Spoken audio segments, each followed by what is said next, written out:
نحمده ونصلي على رسوله الكريم اما بعد فاعوذ بالله من الشیطان الرجیم بسم اللہ الرحمن الرحیم۔ پارہ نمبر 8 سورۃ الانعام اور پارے کا رکوع نمبر 4، سورت کا رکوع نمبر 17، آیت نمبر 141۔ بسم اللہ الرحمن الرحیم۔ وَهُوَ الَّذِي أَنشَأَ جَنَّاتٍ مَعْرُوشَاتٍ وَغَيْرَ مَعْرُوشَاتٍ وَالنَّخْلَ وَالزَّرْعَ مُخْتَلِفًا أُكُلُهُ وَالزَّيْتُونَ وَالرُّمَّانَ مُتَشَابِهًا وَغَيْرَ مُتَشَابِهٍ كُلُوا مِن ثَمَرِهِ إِذَا أَثْمَرَ وَآتُوا حَقَّهُ يَوْمَ حَصَادِهِ وَلَا تُسْرِفُوا إِنَّهُ لَا يُحِبُّ الْمُسْرِفِينَ۔ صدق اللہ العظیم۔ اللہ تعالیٰ ارشاد فرماتے ہیں وَهُوَ الَّذِي، اللہ وہی ہے، انشأ جس نے پیدا کیا، جنات باغات کو، معروشات چھپروں پر چڑھے ہوئے، وغیر معروشات اور بغیر چھپروں کے چڑھے ہوئے، والنخل اور کھجوروں کو، والزرع اور کھیتیوں کو، مختلفاً مختلف قسم کی، اکلہ کھاتے ہو ان کو، والزیتون اور زیتون کو، والرمان اور انار کو، متشابہاً ملتے جلتے، وغیر متشابہ اور بغیر ملتے جلتے۔ فرماتے ہیں کلو کھاؤ، من ثمرہ ان پھلوں میں سے، اذا اثمر جب وہ پھل دے، وآتوا حقہ اور ادا کرو اس کا حق، یوم حصادہ کھیتی کو کاٹنے کے دن، ولا تسرفوا اور نہ اسراف کرو، انہ لا یحب المسرفین بے شک اللہ اسراف کرنے والوں کو پسند نہیں کرتے۔ گزشتہ آیات میں اللہ رب العزت نے قتل اولاد کو قتل کرنے کی مختلف صورتوں کو بیان فرمایا، اور فرمایا تھا کہ اولاد کو قتل کرنا یہ نقصان دہ فعل ہے۔ جو لوگ اولاد کو قتل کرتے ہیں وہ اپنا نقصان کرتے ہیں، خسارہ نقصان کرتے ہیں، اور اولاد کو قتل کرنے والے بے وقوف ہوتے ہیں، سفہاً بے وقوف ہوتے ہیں۔ نمبر 2، اولاد کو قتل کرنے والے بغیر علم کے ہوتے ہیں، یعنی جاہل ہوتے ہیں، کیونکہ علم والا آدمی، سمجھدار آدمی اس طرح کا کام نہیں کرتا۔ اولاد تو اللہ کی نعمت ہوتی ہے۔ رات کل ہمارے گروپ میں کراچی کی ایک ویڈیو، لیاقت اسپتال ہے کراچی کا، اس کی ایک بچی کی ویڈیو انہوں نے دی ہوئی تھی۔ 7 سال کی بچی ہے، اس کو ٹائیفائڈ بخار ہو گیا، بگڑ گیا وہ، تو ہسپتال میں داخل ہے۔ اس کا والد کہہ رہا تھا 24 لاکھ روپے ہم خرچ کر چکے ہیں، 24 لاکھ روپے، وہ ویڈیو میرے پاس ہے، میں نے وہ گروپ میں بھی شیئر کی، 24 لاکھ روپے۔ اور وہ کہہ رہا تھا کہ ایک دن کا جو آکسیجن کا سلنڈر ہے وہ 7,000 کا ہے ایک دن کا، اور دیگر جو اخراجات ہیں وغیرہ وغیرہ، 5 لاکھ روپے ماہانہ خرچ ہے، بل جو اسپتال سے بنتا ہے۔ تو اولاد جو ہے نا، یہ اللہ کی نعمت ہوتی ہے۔ میں کل سوچ رہا تھا کہ ایک وہ وقت تھا زمانہ جاہلیت میں کہ ان بچیوں کو اپنے لیے ایک عار اور ایک مصیبت سمجھ کر پیدا ہوتی زندہ درگور کر دیا کرتے تھے، کہ اسلام نے محبت دی ہے ایک باپ کے دل میں کہ وہ ایک بیٹی پر لاکھوں روپے خرچ کر رہا ہے، ساری جمع پونجی اس نے لگا دی، گھر بیچ دیا، زیور بیچ دیا، گھر کا ہر قیمتی سامان بیچ دیا۔ کیوں بیچ دیا؟ اللہ میری بیٹی کی جان بچا لے۔ جی یہ محبت اسلام نے دی ہے، اولاد کی یہ محبت ماں باپ کے دل میں اسلام نے ڈالی ہے، ٹھیک ہے نا جی۔ تو اولاد تو بہت بڑی نعمت ہے، ہمیں اللہ پاک نے اولاد دی ہوئی ہے الحمدللہ۔ اس اولاد کی صحت پر، اس اولاد کے دیگر مسائل پر ہمارا کوئی خرچہ نہیں ہوتا، اللہ پاک نے دی ہے، خوبصورت اولاد دی ہے۔ تو اللہ فرماتے ہیں کہ قتل اولاد، اولاد کو قتل کرنے والا نمبر 1 خسارے میں ہے، نقصان میں ہے۔ نمبر 2 اولاد کو قتل کرنے والا عقل مند نہیں ہوتا، بے وقوف ہوتا ہے۔ نمبر 3 اولاد کو قتل کرنے والا وہ عالم نہیں ہوتا، عالم کا مطلب پڑھا لکھا نہیں ہوتا، یہ جاہلوں کا کام ہے کہ جو اولاد کو قتل کرتے ہیں۔ اور پھر اولاد کو قتل کرنے کے پیچھے سوچ کیا ہوتی ہے؟ میں نے یہ بھی عرض کیا تھا کہ بعض دفعہ سوچ یہ ہوتی ہے کہ یہ اولاد بچی ہے، ہم کس طرح اس کو بڑا کر کر پال پوس کر ہم کسی اور کے حوالے کریں گے، ہماری غیرت تو اس کی اجازت نہیں دیتی۔ بس اوقات یہ سوچ انسان کے دل میں ہوتی ہے، بس اوقات انسان یہ سوچ رہا ہوتا ہے کہ یہ اولاد ہے، کل کو بڑی ہوگی، اس کے اخراجات بنیں گے، خرچے کون پورے کرے گا؟ مہنگائی کے دور میں اپنے نہیں خرچے پورے ہوتے، اولاد کے خرچے کون پورے کرے گا؟ اس طرح کی نامناسب سوچیں انسان کے دل میں ہوتی ہیں، انسان ذہن میں لے کر ان پر فیصلے کر رہا ہوتا ہے اور اولاد کو قتل کر رہا ہوتا ہے۔ اللہ پاک نے فرمایا واضح طور پر کہ وَلَا تَقْتُلُوا أَوْلَادَكُمْ مِنْ خَشْيَةِ إِمْلَاقٍ، میں نے پرسوں بھی یہ بات عرض کی تھی کہ اپنی اولاد کو رزق کے خوف سے قتل نہ کرو، اپنی اولاد کو اس ڈر سے کہ اس کا رزق کون پورا کرے گا، ان کے اخراجات کون پورے کرے گا، نہ قتل کرو۔ اللہ پاک فرماتے ہیں وَاللَّهُ يَرْزُقُهَا، اللہ ان کو رزق دیتا ہے، اللہ ان کو رزق دیتا ہے۔ ایک اور جگہ فرمایا کہ تم کو بھی اللہ رزق دیتا ہے اور ان کو بھی اللہ رزق دیتا ہے۔ رزق کی ذمہ داری تو اللہ پاک نے لی ہے۔ میں نے عرض کیا تھا اللہ مکھی کو رزق دیتا ہے، اللہ مچھر کو رزق دیتا ہے، کتے کو دیتا ہے، بلی کو دیتا ہے۔ ہاں جی، وہ جانور جن کو ہم بظاہر فضول سمجھ رہے ہوتے ہیں اللہ ان کو رزق دے رہا ہوتا ہے۔ انسان کو تو اللہ پاک نے پیدا یہ خاص مقصد کے لیے کیا ہے، انسان کو تو اللہ پاک نے اشرف المخلوق بنایا ہے، اس کے اندر عقل، سمجھ، فہم، رزق حاصل کرنے کا، کمانے کا ایک اس کے اندر جو ہے نا ایک طریقہ اور عقل سمجھ رکھی ہے، فہم رکھی ہے۔ جانور کو دیکھیں ان کے پاس کوئی نظام نہیں ہے جی، لیکن کوئی بھی جانور بھوکا نہیں سوتا۔ تو اللہ پاک نے سختی کے ساتھ اس چیز سے منع کیا، اور آج بھی اگرچہ بیٹیوں کو زندہ درگور کرنے کا نظام تو نہیں ہے، الحمدللہ نہیں ہے، اسلام سے ہمیں اتنا شعور حاصل ہو گیا ہے، لیکن آج بھی ہم اس بنیاد پر اپنی بچیوں کو، اپنے گھر کی مستورات کو، بیویوں کو تانے دیتے ہیں کہ اگر ان کے گھر میں ان کی گود میں 2-3 بیٹیاں لگاتار پیدا ہو جائیں، ہاں جی 2 بیٹی پیدا ہو گئی، تیسری بیٹی پیدا ہو گئی، اس کے لیے زندگی ہم مشکل بنا دیتے ہیں۔ ہم اگرچہ زندہ درگور تو نہیں کرتے، لیکن کچھ سوچ ابھی بھی ہمارے اندر وہ جاہلیت والی پائی جاتی ہے، زمانہ جاہلیت والی وہ باتیں ابھی بھی پائی جاتی ہیں کہ ایک بچی کا اس میں کیا قصور ہے۔ ہاں جی، وہ خاتون جس کے ہاں بیٹی پیدا ہو گئی ہے 1 2 3، اس خاتون کا کیا قصور ہے؟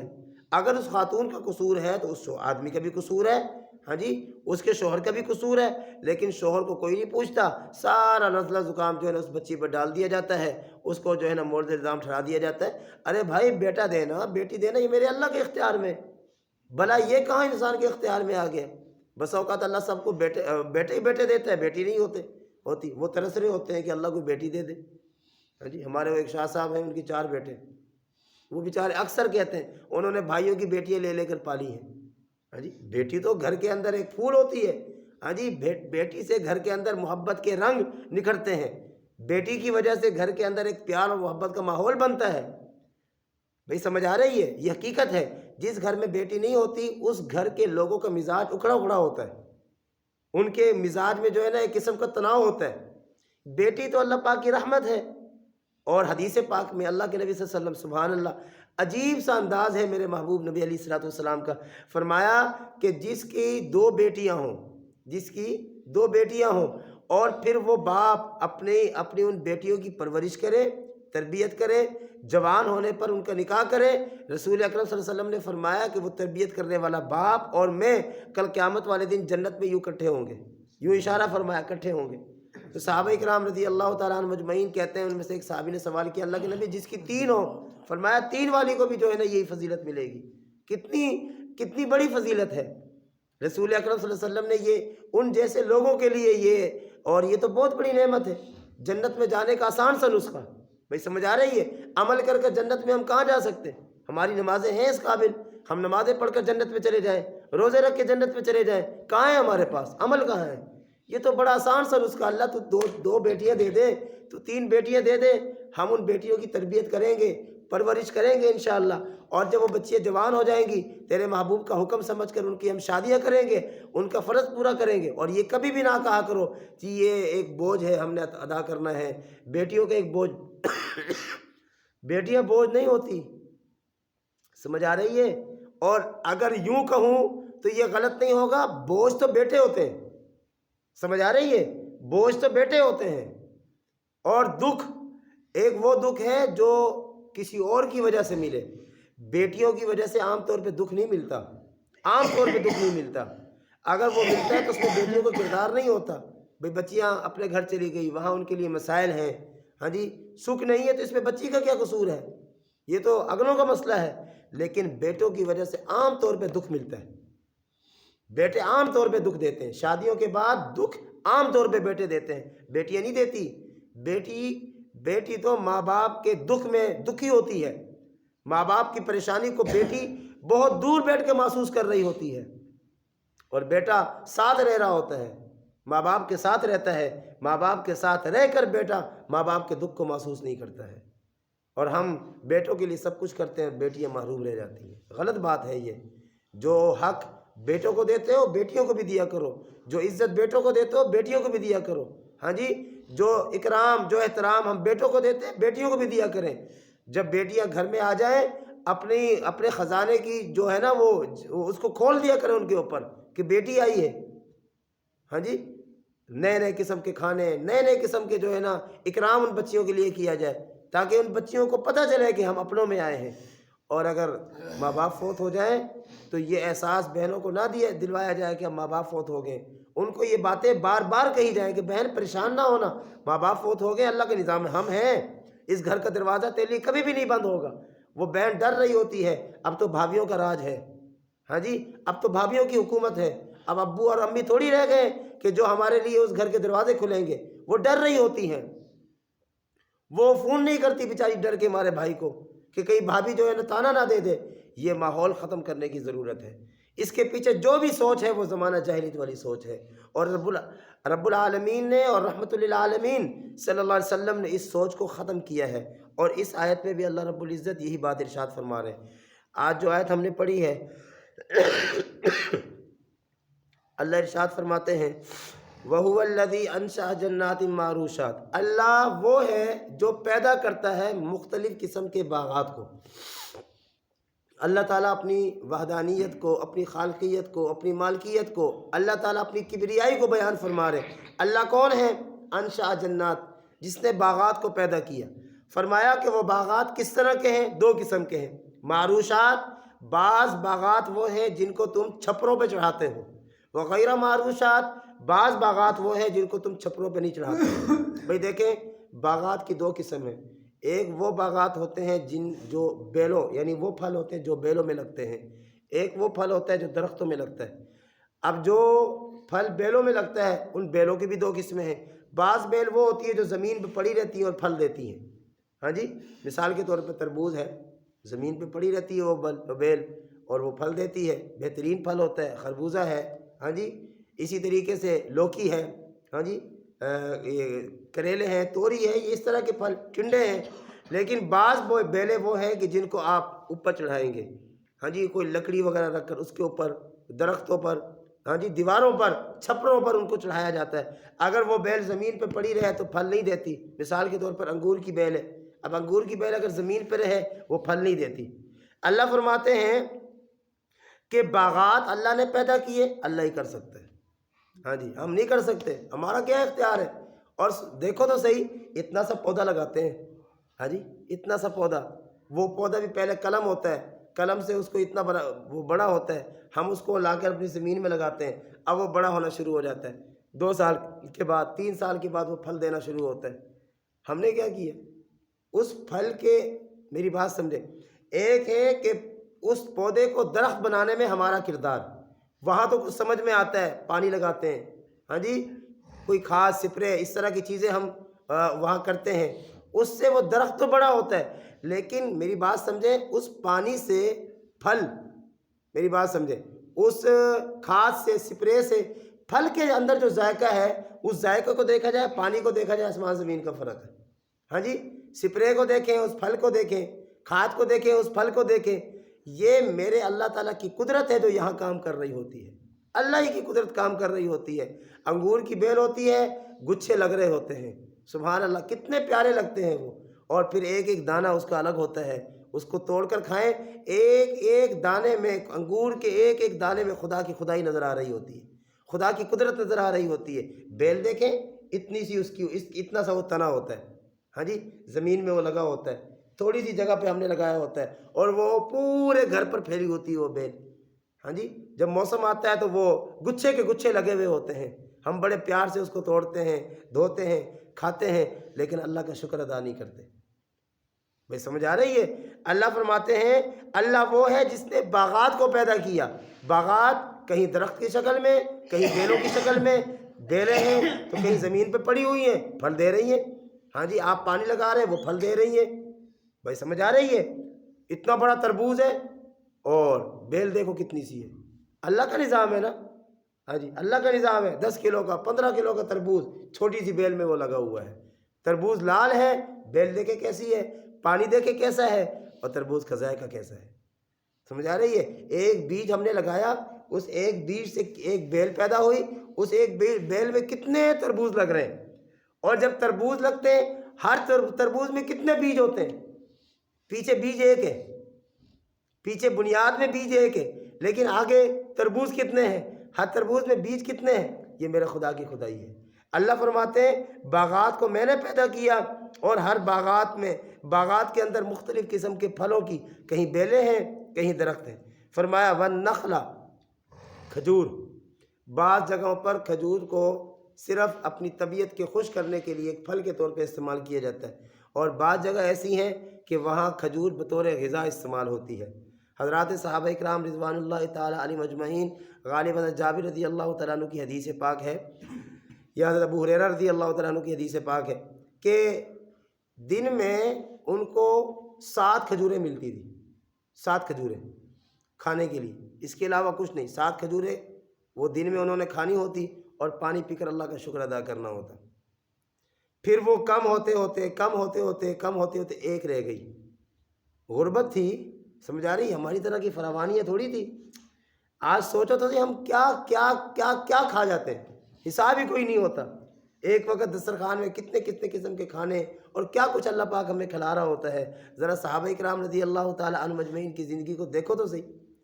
تو ایک صحابی پوچھتے ہیں ان سے، جب انہوں نے کہا نا ایک کھجور رہ گئی، ایک صحابی پوچھتے ہیں ان سے کہ حضرت ایک کھجور سے بنتا کیا ہوگا؟ کہنے لگے کہ جب وہ بھی نہ رہی تو ہمیں اس کی قدر ہوئی، جب وہ ایک کھجور بھی نہ ملی تو پھر ہمیں اس کی قدر ہوئی۔ تو معلوم ہوا کہ صحابہ اکرام رضی اللہ تعالیٰ عنہ مجمعین نے ایک کھجور اور پانی پی کر بھی دن گزارے، ایک کھجور اور پانی پی کر بھی دن گزارے، اور صحابی کہتے ہیں کہ ہم کھجور کھا کر اس کی جو گٹلی ہوتی تھی اس کو ہم کئی گھنٹوں چباتے رہتے ہیں کہ چلو منہ میں کوئی چیز تو ہے۔ آج تو ماشاءاللہ مرغن غذائیں، بریانی، پراٹھے، ہاں جی، گوشت، یہ وہ کوئی شمار ہی نہیں ہے۔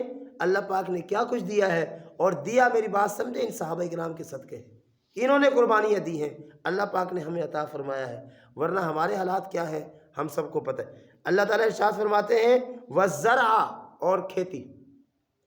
یہ کھجور کے بارے میں نا نبی علیہ الصلوۃ والسلام نے ارشاد فرمایا، کھجور کا درخت مومن کی مثل ہے۔ ایک تو کھجور کا درخت پورا سال ہرا رہتا ہے، یہ سوکھتا نہیں ہے، پتے نہیں جھڑتے۔ دوسرا، یہ جو پھل دیتا ہے وہ پھل بڑا ذائقہ دار ہوتا ہے، لذیذ ہوتا ہے، میٹھا ہوتا ہے، اس میں خوراک، غذا اور طاقت ساری چیزیں اس کے اندر پائی جاتی ہیں۔ مسلمان جو ہوتا ہے وہ نور ایمانی، توحید کے نور سے منور رہتا ہے، وہ پورے یہ نہیں ہے کہ کوئی مخصوص موسم آیا تو مسلمان بن گیا، وہ موسم ختم، مسلمانی ختم، رمضان آ گیا چل بھائی ہم مسلمان بن گئے، اب نمازیں بھی پڑھ رہے ہیں، روزے بھی رکھ رہے ہیں، تلاوت بھی ہو رہی ہے، رمضان ختم وہ مسلمان ختم نہیں۔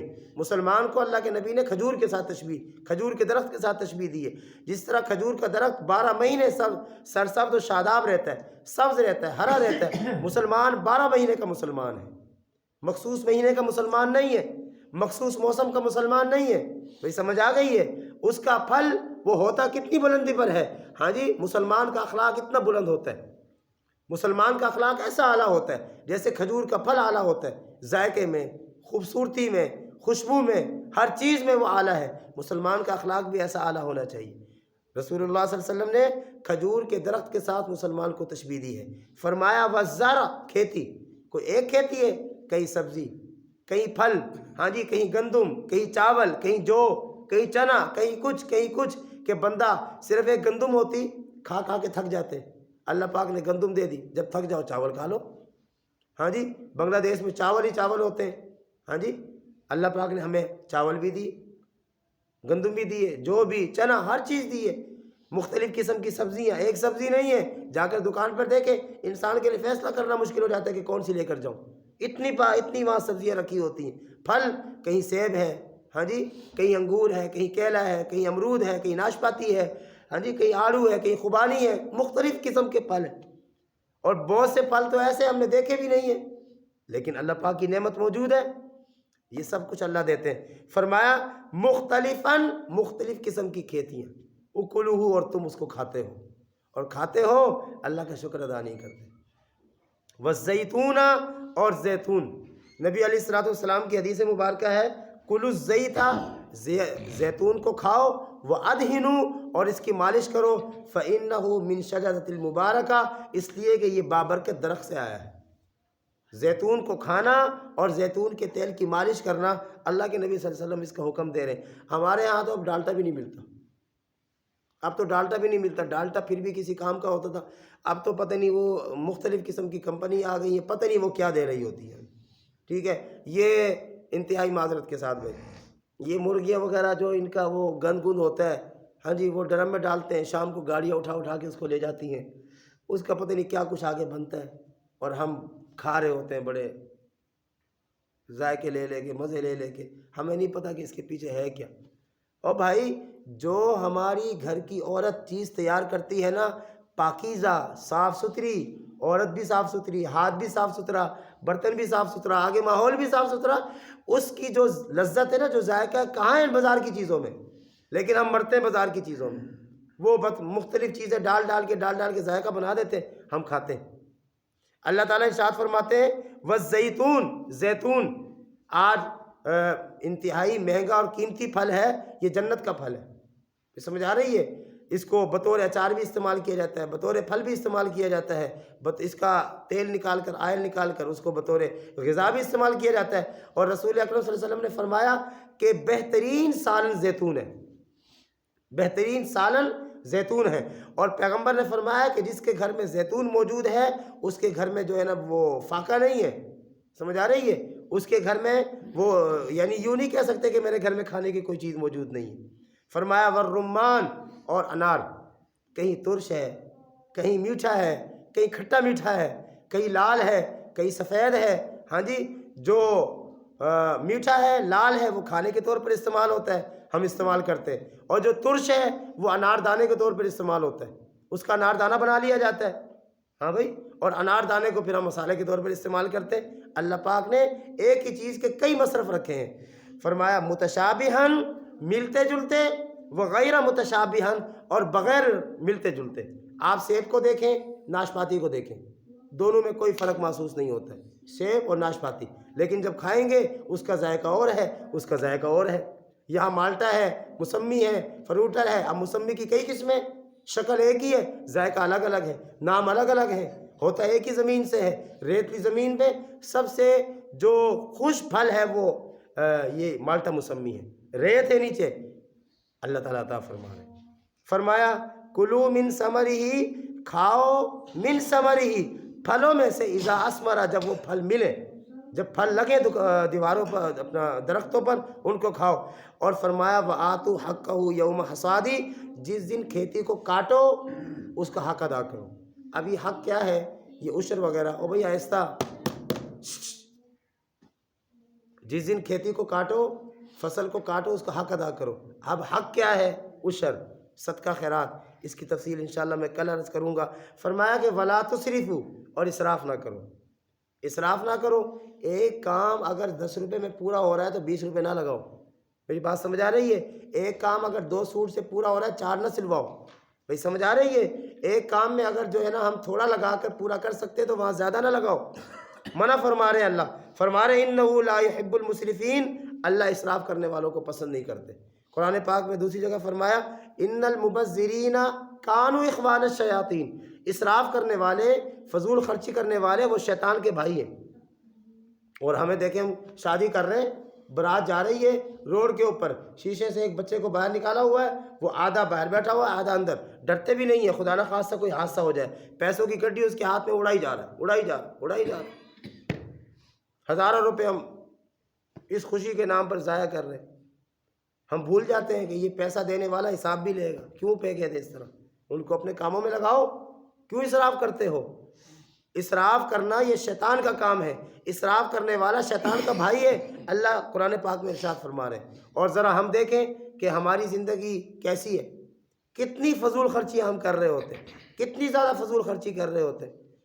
گھر میں ہم فضول میں اتنا پیسہ لگا دیں گے. غریب اگر آپ سے 10 روپے مانگ لے تو دینے کے لیے پیسے نہیں ہیں. کوئی بیمار بیچارہ 1000 روپے دوائی کے لیے مانگ لے تو دینے کے لیے پیسے نہیں ہیں. اس لیے بھائی فضول خرچی کرنے سے اللہ رب العزت نے یہاں بھی منع کیا ہے اور دوسری جگہ بھی منع کیا ہے. اس لیے فضول خرچی نہیں کرنی چاہیے. اللہ ناراض ہوتے ہیں، مال میں بے برکتی پیدا ہوتی ہے، اور پھر جب اللہ ناراض ہو جاتے ہیں، مال میں بے برکتی پیدا ہوتی ہے، پھر مسائل بنتے ہیں اور پھر ہم اللہ تعالیٰ سے گلے شکوے کرتے ہیں. اللہ پاک سمجھنے کی اور عمل کرنے کی توفیق عطا فرمائے.